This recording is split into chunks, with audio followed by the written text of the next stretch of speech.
ဂျာမန်ဘာသာစကားကိုသင်ဖို့စိတ်ကူးနေပြီဆိုရင်ဒီဗီဒီယိုကိုကြည့်ပါဒီဗီဒီယိုထဲမှာဂျာမန်စာသင်တဲ့ပုံစံအမျိုးမျိုးအကြောင်းရဲ့ဘယ်မှာသင်လို့ရတယ်ဆိုတာကိုရှင်းပြမှာဖြစ်ပါတယ်ဂျာမန်ဘာသာကိုသင်ခြင်းနဲ့ဆိုရင်ပုံမှန်အားဖြင့်အလုပ်မအားတဲ့လူတွေဆိုရင် part time သင်လို့ရပါတယ်တစ်ပတ်ကို2ရက်3ရက်ဖြစ်တယ်ဒါမှမဟုတ်ရင်အချိန်ပြည့်သင်လို့ရပါတယ်သူ့ regular class လို့ခေါ်ပါတယ် regular class အရာဆိုရင်တစ်ပတ်ကို9ရက်ကျောင်းတက်ရပါလိမ့်မယ်အိမ်မှာလည်းကျောင်းတက်ထားသလောက်စာပြန်ဖတ်ရပါလိမ့်မယ်အဲ့ဒီလိုမှမဟုတ်ဘဲနဲ့ level တစ်ခုကို2လမဟုတ်ဘဲနဲ့1လနဲ့ပြီးအောင်သင်ခြင်းနဲ့ဆိုရင် intensive class ဆိုပြီးခေါ်ပါတယ် intensive class ကမြန်မာပြည်မှာဘယ်မှာမှမရှိသေးပါဘူးအခုကျွန်တော်ပြောတဲ့နေရာ ACOT မှာပဲ intensive class ရှိပါတယ် level တစ်ခုကို1လနဲ့ပြီးပါတယ်ပမာတပြည်လုံးမှာတခြားနေရာဘယ်မှာမှမရှိပါဘူးနောက်တစ်မျိုးကဘာလဲဆိုရင် special တွေဖြစ်ပါတယ်အဲ့ဒီ special တွေမှာ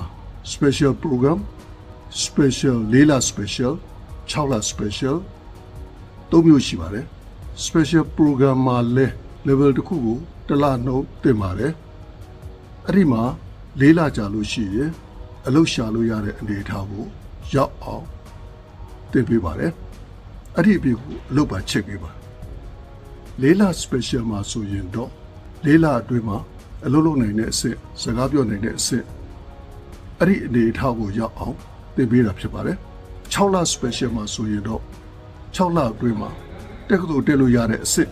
အထိရောက်အောင်ပညာသင်ပေးပါတယ် special 3ခုစလုံးသည်ပတ်စံတစ်ခါပေးထားပြီးရင်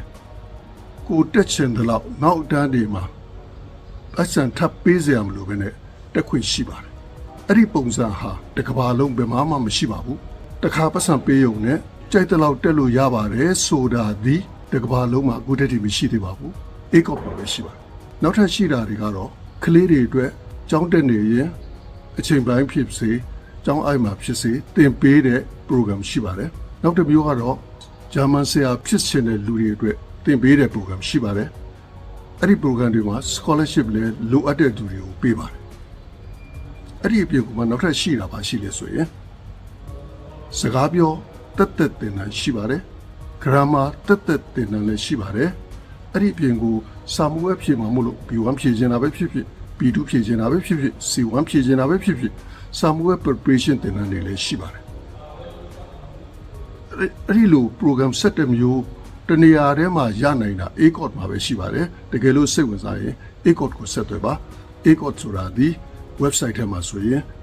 aecot.com ဖြစ်ပါတယ်ဒါမှမဟုတ်ရင်လည်းဖုန်းနံပါတ်နဲ့ Viber ကိုဆက်သွယ်ပြီးတော့ဆက်သွယ်နိုင်ပါတယ်ကျေးဇူးအများကြီးတင်ပါတယ်